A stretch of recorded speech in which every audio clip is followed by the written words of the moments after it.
Do you want to learn more on how to put money to work in regenerative food and agriculture? Follow our video course via investinginregenerativeagriculture.com/course or in the links below. Now, on to the podcast. Dear listeners, you might remember that in July last year we interviewed Angela Karp of Rothamsted Research, one of the oldest agriculture research institutes in the world, which I was very lucky to visit last June, and they have an absolute amazing soil sample collection.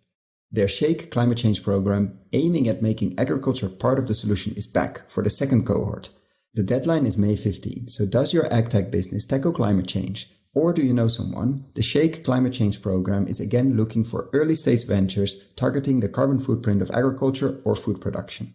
Up to £140,000 in startup funds and 3 years of mentoring are available. All details are in the links below or in shakeclimate.org. I repeat, shakeclimate.org.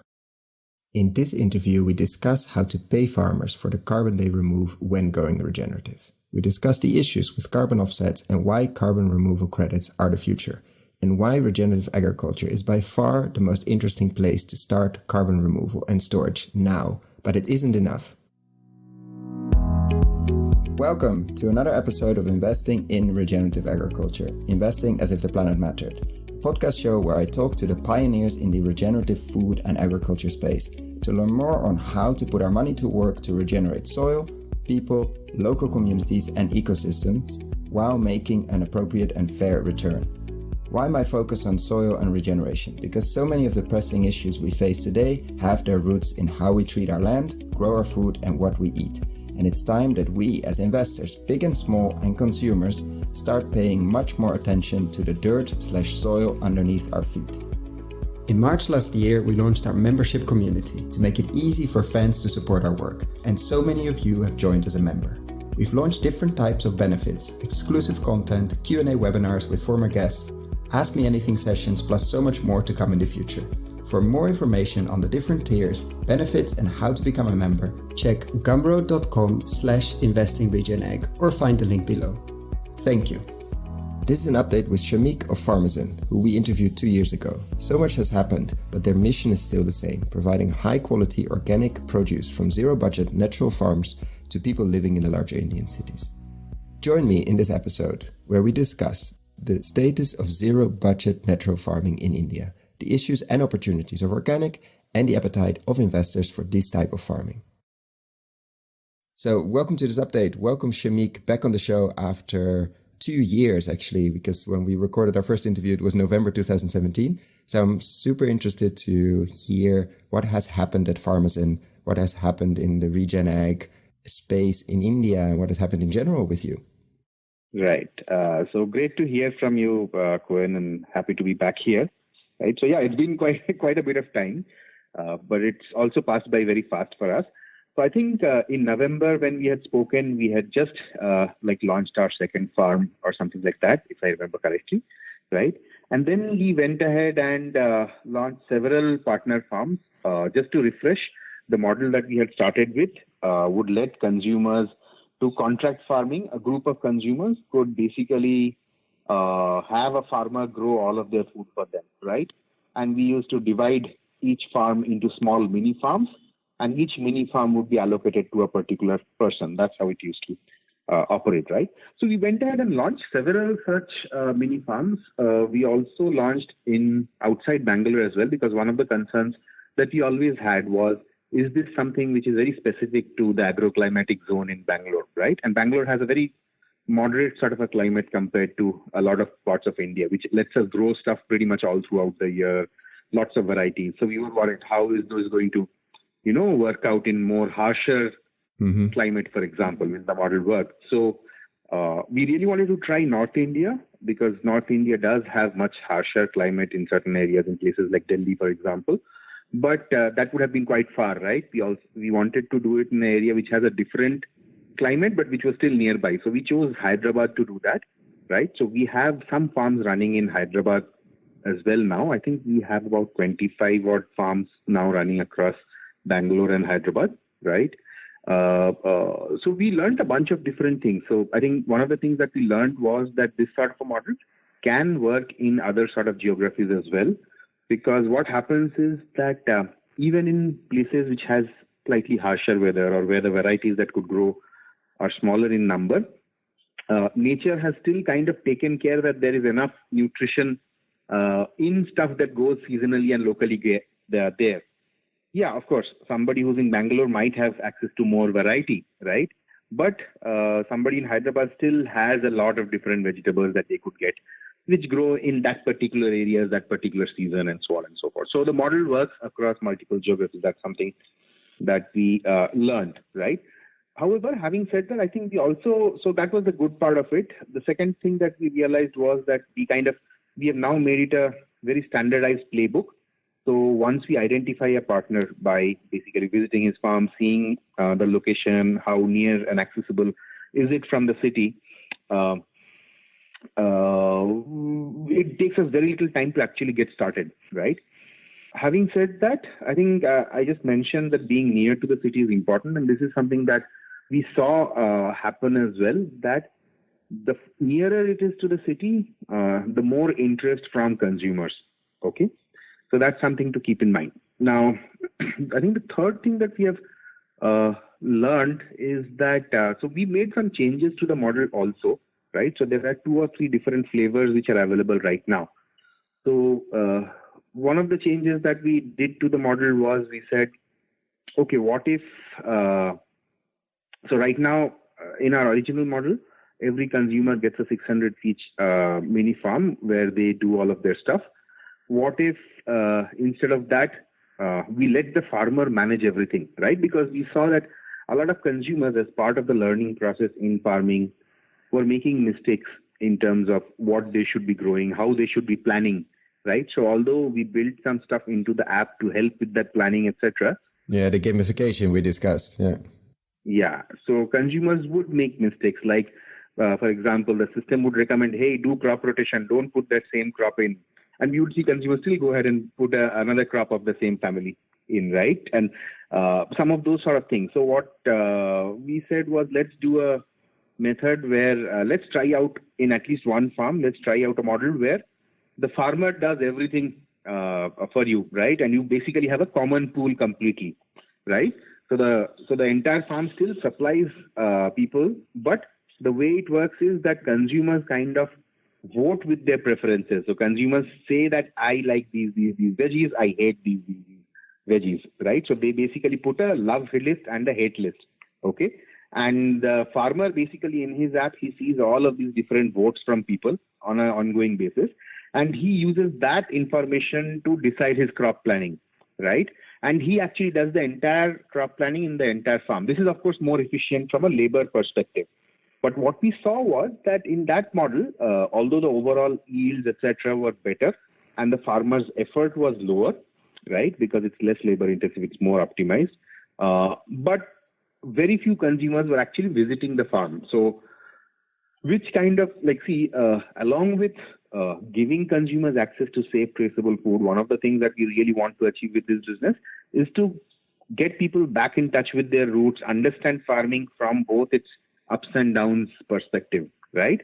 And that was getting missed out a lot because very few people would actually go ahead and visit those farms so we called this the shared farm model. So on one extreme was mini farms, another extreme was shared farms where you still have 600 square feet, but it is not one particular area of the land. And why do you think that is? Why didn't they visit anymore? Yeah, because I think somehow this sense that this particular patch really belongs to me, right, appeals more to people than saying, okay, there is this whole commons which belongs to everybody. It's an interesting human psychology at play here, at least in the segments that we work in. So that's what we saw. Because I guess it's like this, right? If you come and work on your patch of the land, right? It's actually very interesting to think about this because this is kind of like, I can think of how this has similarities with various different types of economic systems in the world, for example, right? Absolutely. Maybe this is like capitalism versus socialism, right? In terms of, everybody owns the resource, so nobody is really responsible for it or nobody feels very proud about if something does very well, Whereas if you have your own thing, you feel like, oh, this is my own thing. Let me go and put in some more effort in it. Maybe show off how good it is and things like that. So I think some of these interesting dynamics, I'm not a good human psychology specialist, so I can't really articulate on that, but that's what we see. So we then also came up with a third model where we said, okay, you know what? Let us try if there's the best of both worlds approach that we could do, right? Where we said, we call that model the half and half model. And so far, this seems to be the best from consumer reviews, everything perspective. This seems to be the best, which is that basically you have half of the patch of land you control, your own patch, where you have 6 beds, and the remaining piece is as a part of a large common area that the farmer manages. So you get the benefit of good yield, etc., right? And you don't really end up messing up everything in your patch of land by making wrong decisions. Mm-hmm. At the same time, you have enough place to learn, experiment, make mistakes, and learn from it, right?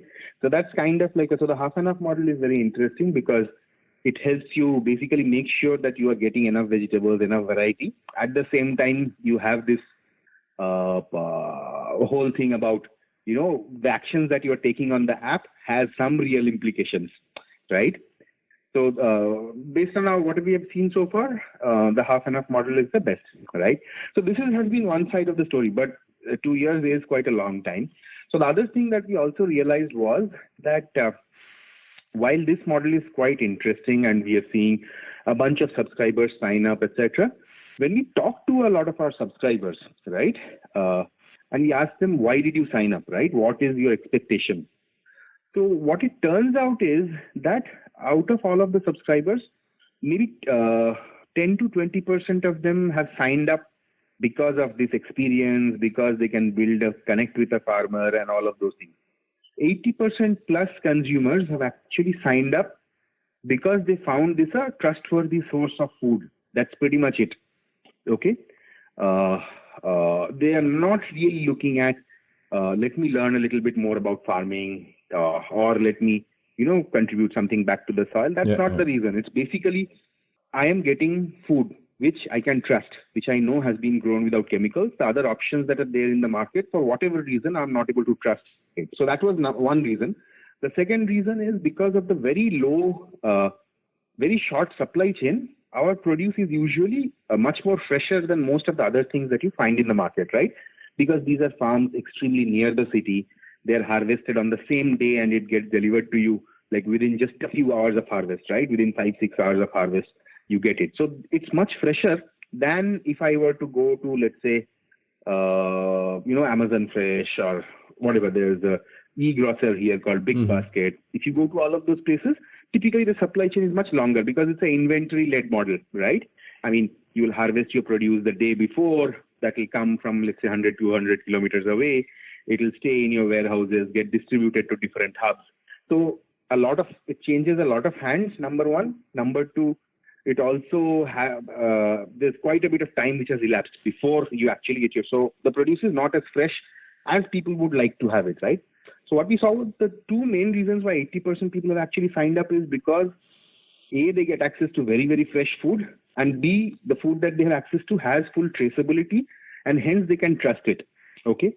A very interesting dynamic came into the picture, which I don't know whether we talked about it last time or not, is that when you talk about trust and traceability, there are two aspects to it. One aspect is let's say you're dealing with a company, right? And what the company says to you, which helps you build trust, right? It could be the brand, it could be the communication, it could be some of the information that you share, saying it's from this farm, etc., right? The other way to build trust is basically where consumers end up trusting what others are telling them, right? That's another way of building trust. And that seems to be a little more powerful than a company going ahead and trying to build trust. So let me take an example and say, one of the very important mechanisms that we saw work really well at Farmizen was that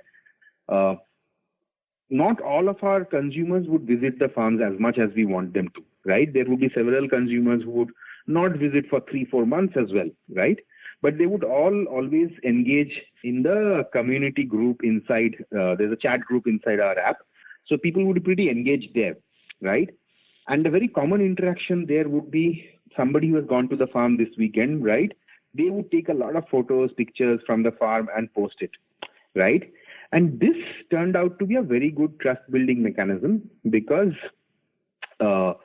consumers would basically, they are now trusting somebody else who's visited that. So it's almost like your organic inspection inspection of an organic farm is being done by crowdsourced audit, rather than you trying to go ahead and showing a certificate saying, hey, this guy came in and he inspected. And this seems to be a lot more powerful in people's minds that somebody or the other is all continuously going there. I have a way to find out information from them, even if I cannot visit myself, right? So it's like a continuous crowdsourced audit.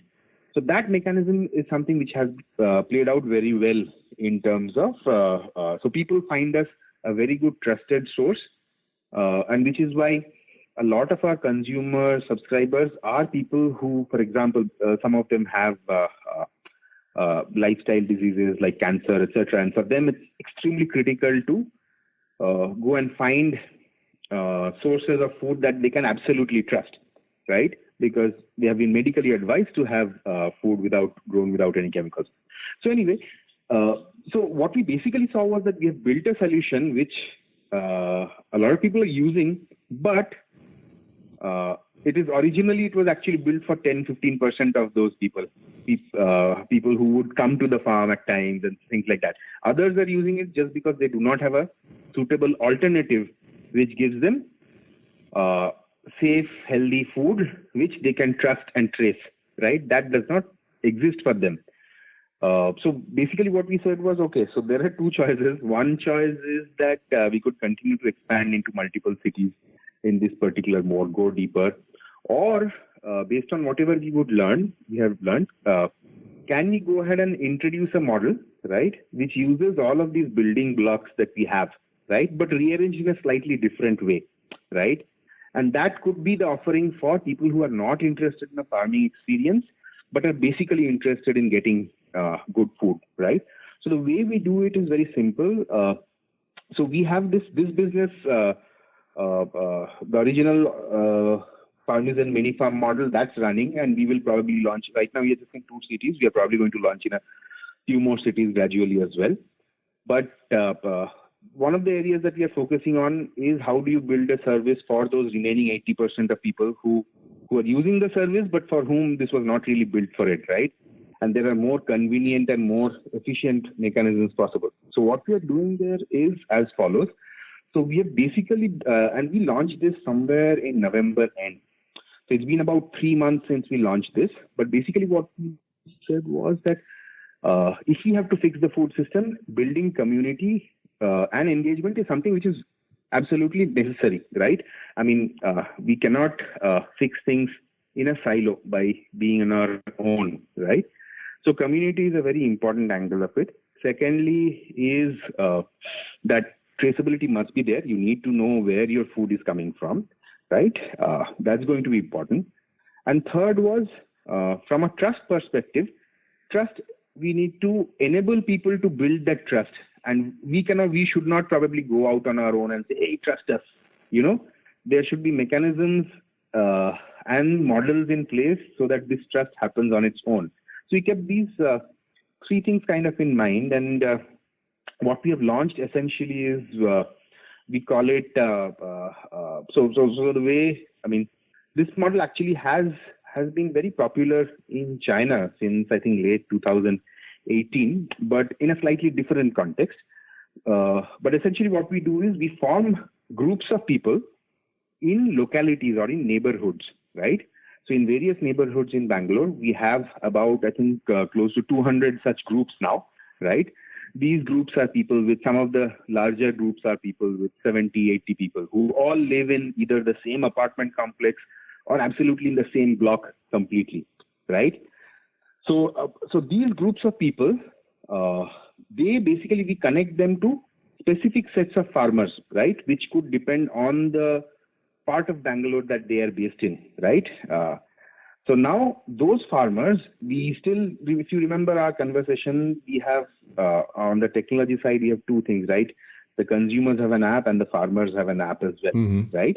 And the farmers use that app to do farm management, etc. So what we have done is some of our existing mini farm farmers, as well as we have tied up with several other farmers, right?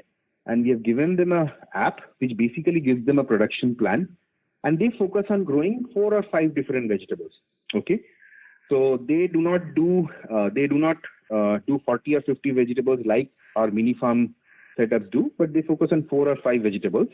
But they do it in a slightly different approach as to compared to traditional farming, right? So in traditional farming, let's say you have 2 acres of land, maybe you're going to plant spinach in it. You'll do monocropping, and then you'll plant all of them at one go so that your labor is minimized. And then after 4 weeks, you are going to harvest, let's say, 20,000 bunches of spinach. And you will try to use, you will go to in India, you would basically go to a mandi. It's called the agricultural markets, right? Which are basically B2B, where an auction of your produce happens. And then 5 or 6 intermediaries finally take that produce to the end consumer, right?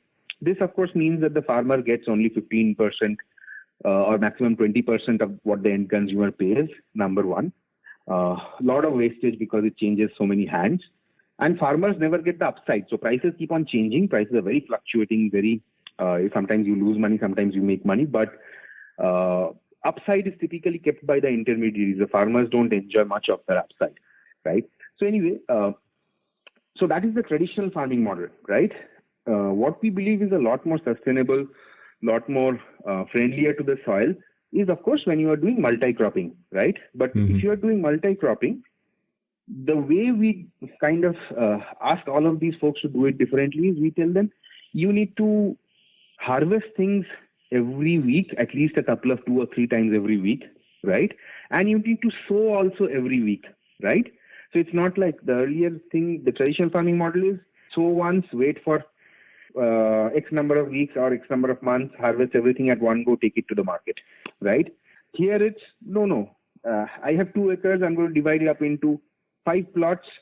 1 plot I'm going to plant this week. Next week I'm going to plant another plot, right? And you are always growing 4 or 5 different vegetables. So not only does it diversify your risk as a small grower, but you are never really, of course, you will be doing multi-cropping, right? And you are doing constant harvest as well, right? Again, this constant harvest is almost it's actually like a systematic investment plan, right? So if you are, let's say, investing in the equity markets, right? One of the best ways to do it is by doing a systematic investment plan, right? Saying, hey, you know what? Every month, 5% of my or 10% of my salary, I'm just going to put in this particular index fund, irrespective of whether the market is going up or going down, right? In the long run, that sort of a strategy has always been nice and safe and has given good returns, right? Rather than waiting to time the market. Yeah, which is impossible with food as well. Yeah. It's very similar to what you mentioned with vegetables. It's the same. You can never time the market or outsmart the market. Maybe you do it once, but a few times in a row is very difficult. Right. And I mean, we have just talked to hundreds of farmers who tell us, last season I grew capsicum, I made so much money. This season I decided to grow cucumber and I lost it all, So, and it's so surprising, but I have met so many farmers who have given up farming. And I would ask them, why have you given up farming? No, sir, last season I made a lot of money. That's why I gave up farming. Why would you give up farming if you made a lot of money out of it? So it's almost, so then they're like, oh, maybe if I continue, maybe I'll lose money. So it's almost like going to a casino, that, okay, I am $100 ahead. So let me move out now while I'm in the positive, right? So which means that interesting risk mitigation strategies can be used. And one of the ways to do it is kind of like this sort of an approach, which is what, let's say, market gardens would typically do, right, in various parts of the world. Unfortunately, India does not have many market gardens where, this sort of an approach where you're constantly growing stuff, constantly taking. So anyway, so what we do is, so we have given farmers these apps where we tell them there's a guaranteed offtake as long as you follow our production plan, right?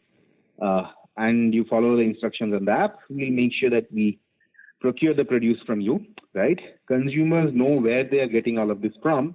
And there's a very efficient last mile distribution system at play here. And this was required because if you look at fresh produce, last mile costs are usually 4 to 5 times the cost of first mile. And when I say first mile, it's basically farm to city, right? And last mile is from the city to individual consumer homes. So that last mile is usually, at least in India, it's almost 4 times the first mile cost. Okay. And so which is why it made sense to create a distribution model where that last mile cost is really minimized, right? And Indian cities, lots of traffic and all of that stuff. So that's where all of these local neighborhood hubs kind of play a role. We call this Farmizen tribes. So that's basically our new product, Farmizen tribes, which we think will appeal to those 80% people, right? And pretty much it should appeal to actually pretty much everybody, right? Because what we are trying to get there is to get good quality, organically grown food at much cheaper prices than what you get in organic stores, right? And we really, really believe that although organically grown stuff is currently a very small part of the overall market in India, but it can really explode almost overnight if we can just get the prices of organic food down to within 20% of what regular conventional produced is priced at. Right now, it's almost at 100% higher, right? Yeah. So if we can get it down to 20% higher, so now the question is, how are you going to get it down to 20% higher? Because in the short run, your costs of production are going to be higher in organic farming in terms of, labor. It does require a lot more labor. Till your soil becomes completely self-sufficient, our experience has been that the cost of production in organic farming can actually be higher, right? And lower, you mean, the cost at some point? Yes. Yeah. So once your soil has got really good organic carbon percentage, after that point of time, what happens is that you realize, I don't need to put in much stuff. All of my composting is happening at the farm, right? And I'm not spending a lot of money buying fertilizers and pesticides. So your input cost drops. And things are really good. And I'm still getting good yield. In those initial years, the yield is usually lower and things grow slower. But once you've got your soil organic carbon to more than, let's say, 3-4%, then things become really good. And how many years does it take normally? So it would take about 3 to 4 years it would take to kind of get to that sort of a stage. It really depends a lot on how much you are willing to invest into it, right? Because if you're putting in, for example, in every acre, if you're putting in 40 tons of compost every year, then you can probably turn things around very quickly, even in 1.5 years or so. Basically, the only metric that seems to matter more than everything else is the soil organic matter percentage or soil organic carbon percentage. If we can just get that to be really high, because then all of the pest problems, etc., start really going away. Yeah, it's a great proxy. Yeah. So how do we get organic food to people at just 20% premium on inorganic food? By doing two things, right? One is by doing disintermediation, right? So that there are not those 5 or 6 intermediaries in middle.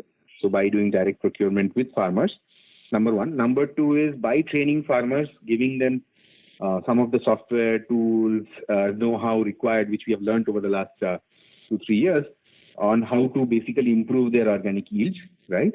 So that's the second thing. And third is by having a very efficient distribution system, especially in the last mile. So the way the last mile system works is it's actually very, very straightforward and simple. So every community or neighborhood group has a leader, okay? And so every Farmizen tribe has a tribe leader. There's an economic arrangement with the tribe leader as well. So everything that's sold through tribes, Farmizen makes 30%, the tribe leader makes 10%, and 60% is made by the farmer. Okay. Wow. That's how the model works. So the farmer ends up making almost 3 times what he makes when he sells in the market, right? And so it's 60-30-10, and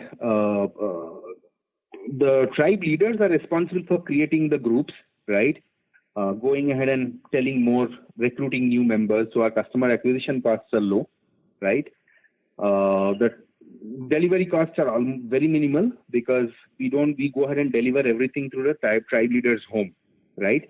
And people either come and pick up or the tribe leader. So a lot of them are in apartment complexes.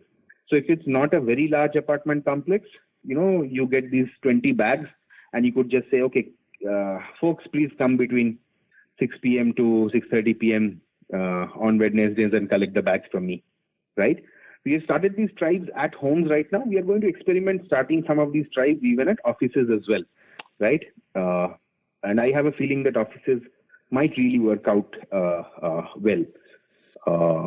So that's basically the model that we are currently kind of focusing on, because I think the mini farm model is something which is really, really optimized for people who want to learn farming, who want to get completely involved, but it's not the most efficient from a production or pricing standpoint.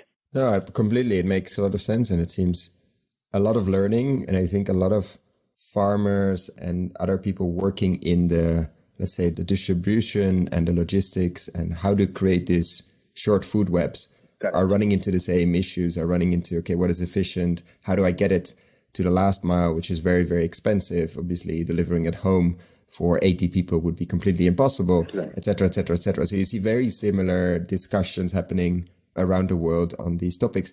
And in terms of you mentioned a number of times the organic farming world, and last time we discussed quite a bit the regenerative side, so the zero budget natural farming. How has it been growing? Has it been growing, first of all? And how, if yes, how has it been growing, the focus on more sustainable, more regenerative ways of farming in India the last 2 years? Absolutely. So that is actually, there's a lot of good news around that, which is that zero budget natural farming has been specifically mentioned and called out by India's finance minister in the latest budget, for example, right? So there have been allocations towards that. It has been discussed in parliament, right? So there is a lot of focus around that. And I think what people are also realizing in the country, as well as politicians, policymakers, etc., is that there are some very, very good learnings from our traditional ways of farming, right? Our traditional way of farming, let's say before we all discovered the Haber-Bosch process of nitrogen fixation, right? Even before that, India was a fairly densely populated country, right? We had a lot of mouths to feed, right? And we were able to do that pretty easily, right?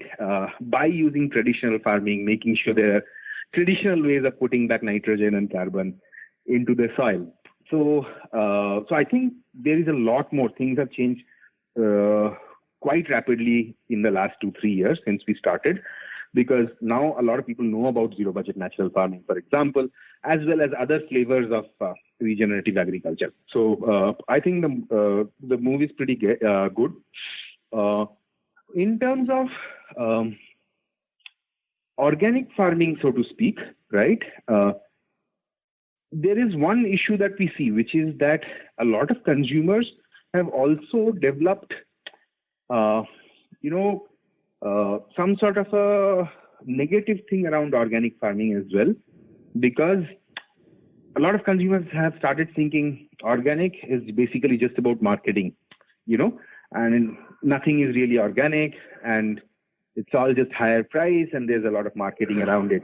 So in certain segments, organic is also becoming a bad word, so to speak, right? Mm-hmm. So I think there is definitely a lot of consumer education which needs to happen, but things are far better than just 2-3 years back, at least in terms of policy support, etc.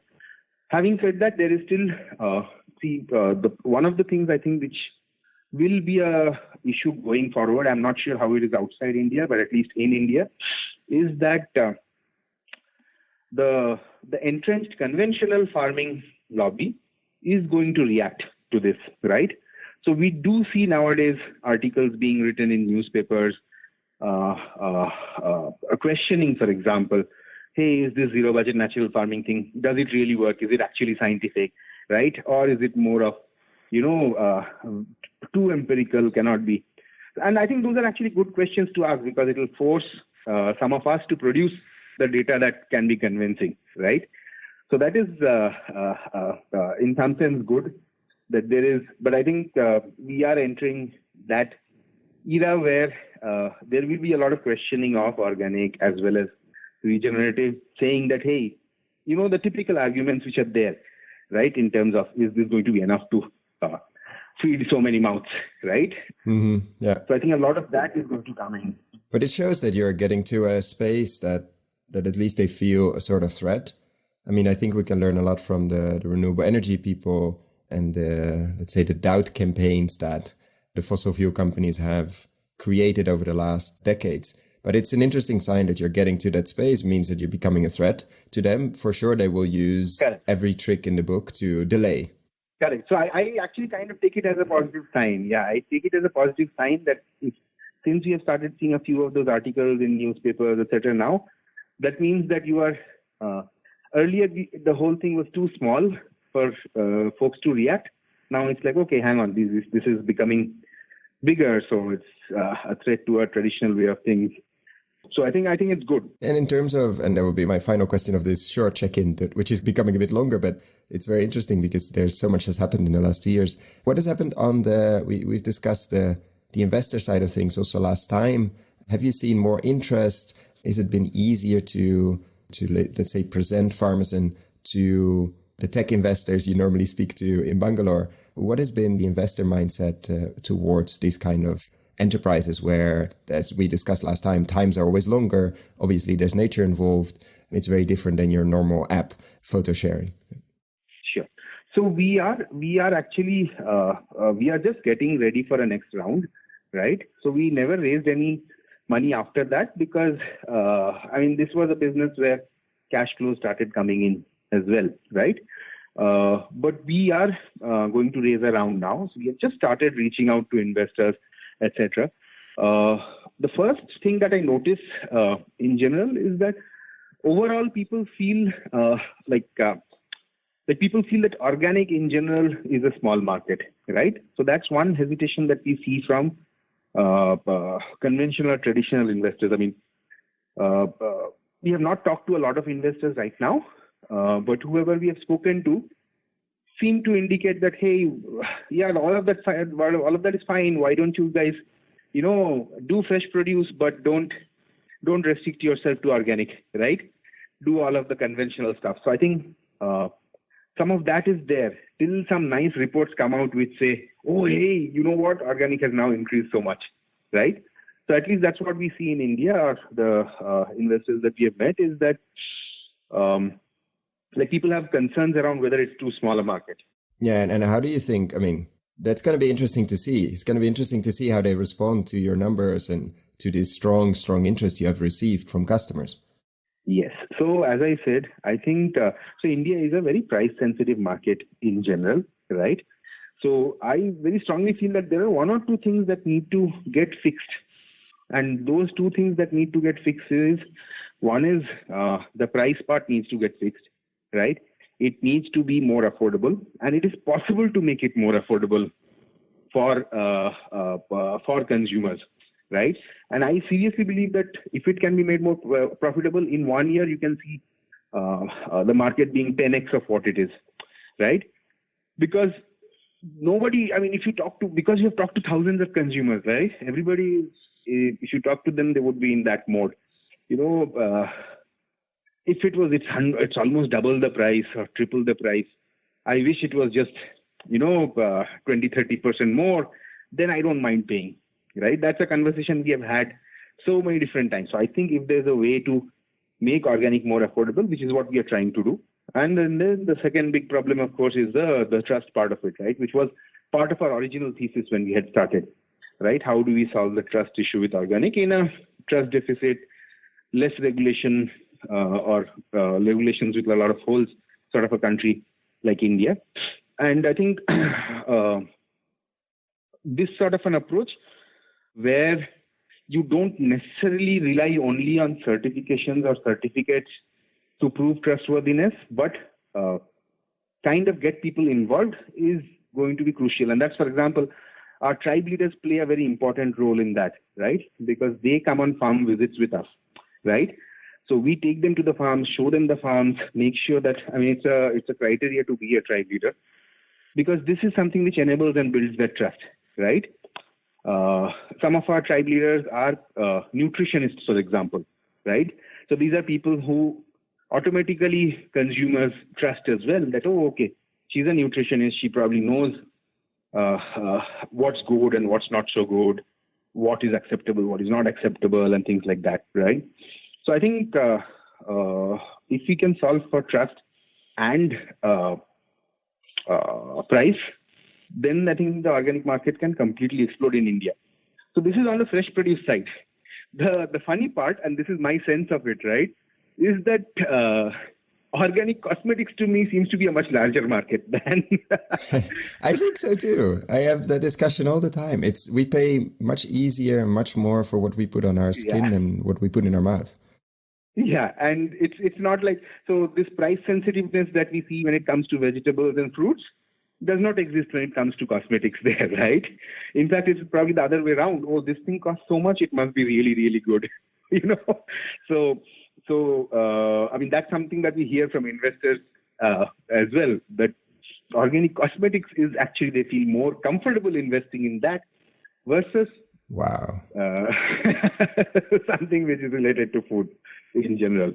That's really interesting. And just the last question on the tribes. So with that price point, you're getting to that 20% or you're getting close. What is your feeling?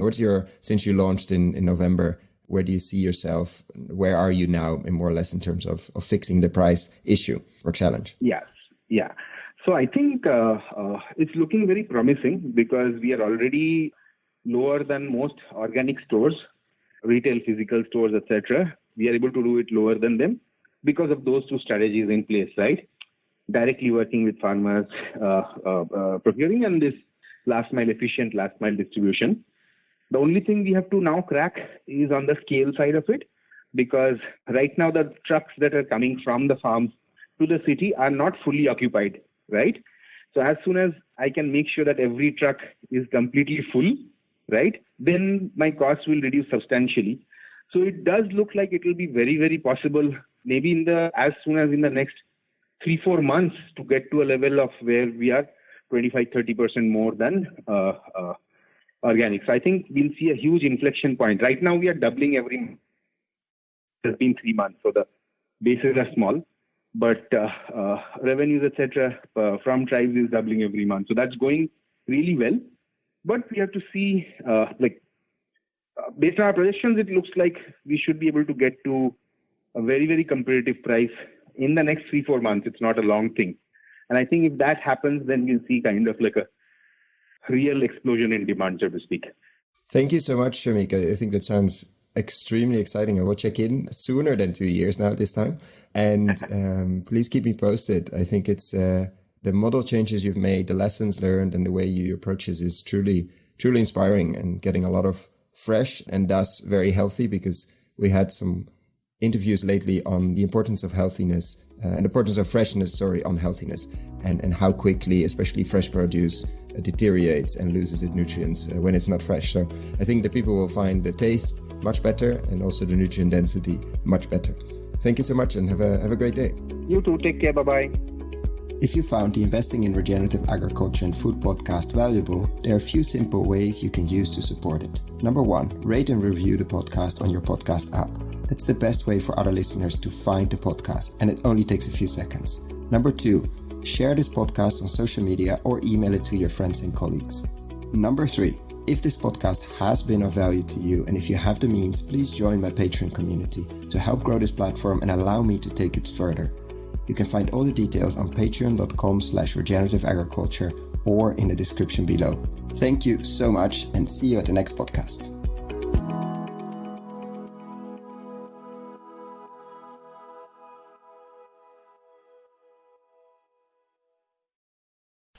Dear friends of the podcast, I'm super excited to share with you the online video course Investing in Regenerative Agriculture and Food. How to put money to work in regenerating soils at scale and growing a lot of tasty food while doing it.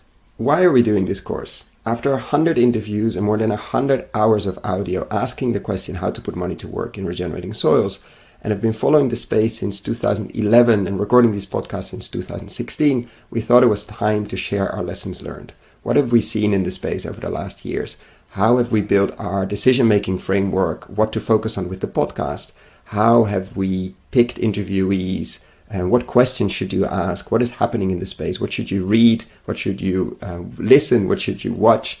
How to approach this space? For whom is this course? You, the soil builders and investors in this space. The soil builders, people working in this space, entrepreneurial farmers, fund managers, vehicle builders, crowd investing, platform builders, agtech companies, farm-to-gut food companies, permaculture, keyline designers, holistic management consultants, etc., etc. People that are building soil at scale. And the investors who are putting their own money to work through their family office or as private individuals, or people who are putting other people's money to work through foundations, institutional capital, banks, insurance companies, etc. Is this course free? No. This is pay what you think it's worth.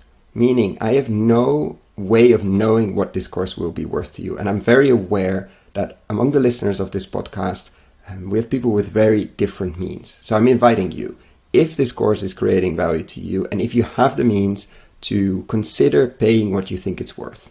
Thank you. So what is this course? It's currently a series of 17 videos, mostly ranging from 10 to 15 minutes, plus PDF slides, so you don't have to ride along. We're going to look into why invest in regenerative agriculture and why extractive agriculture is so risky, how to invest, what kind of frameworks you could and I think should build, what to invest in, what kind of co-investors you could find, or what kind of investors you could find if you're a soil builder.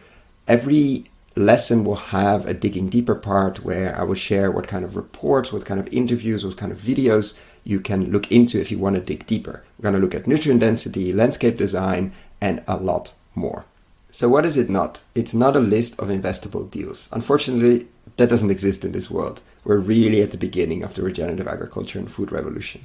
It's also not investment advice. Before making any investment, please find professional investment advice.